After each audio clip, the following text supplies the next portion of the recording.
Ophélie Winter, drame, cancer du sang, terrible annonce. Ophélie Winter serait au plus mal, croit savoir le magazine Ici Paris, qui livre de bien inquiétantes nouvelles sur la chanteuse.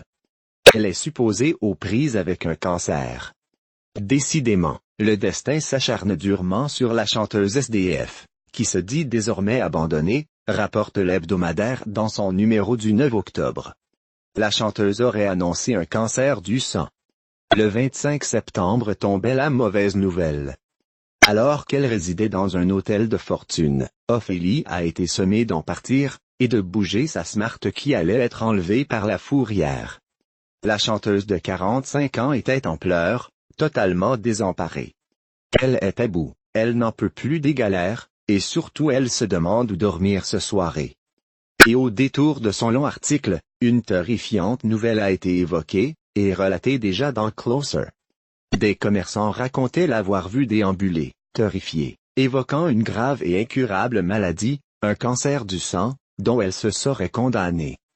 Ici Paris se demande si la chanteuse va nous donner signe de vie. Cette terrifiante nouvelle n'a pas été commentée pour l'entourage d'Ophélie Winter. Une addiction a été évoquée par des proches, mais aucune allusion a été faite à cette maladie. Une affabulation peut-être. Biographie. Née le 20 février 1974 à Boulogne-Billancourt, Ophélie Winter est la fille de Catherine Cathy, Feufeu, mannequin, et de David Alexandre Winter, chanteur néerlandais connu pour le tube O. Lady Mary 1969. Ses parents se séparent en 1976, son père s'exile aux États-Unis. Elle grandit à Neuilly-sur-Seine, en vrai garçon manqué. Elle est inséparable de son frère aîné, Michael né en 1972.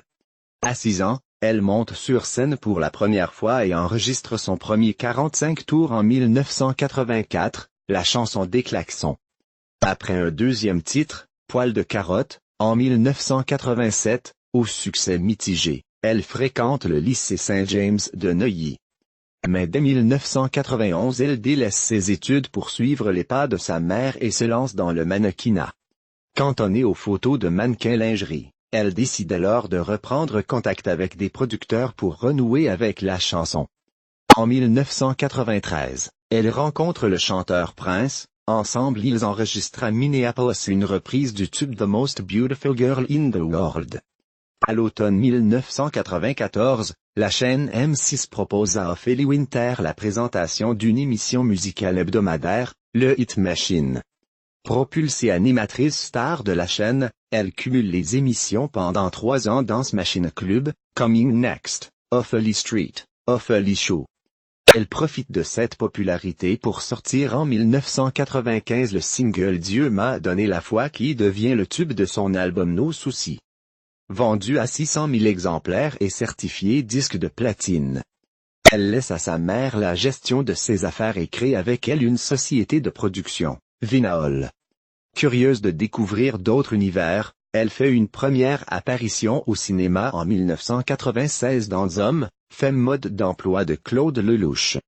L'année suivante, elle décroche les rôles principaux dans Tout doit disparaître de Philippe Muil et Bouge de Jérôme Cornuau.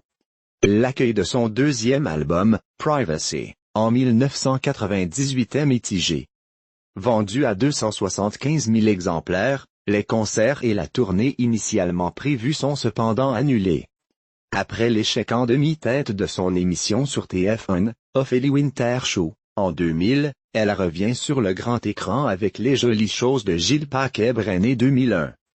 En 2002, elle est de retour dans les bacs avec un nouvel opus, Explicite lyrique. Malgré le relatif flop de ce troisième album, le single Sage dont il est extrait réussit à se frayer une place dans le top 50. En 2004, des problèmes de santé l'éloignant des studios.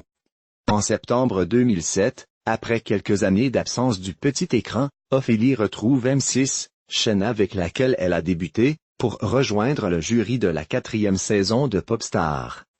Son 4e album, en 2009, Resurrection, qu'elle produit sous son label W, ne trouve pas son public.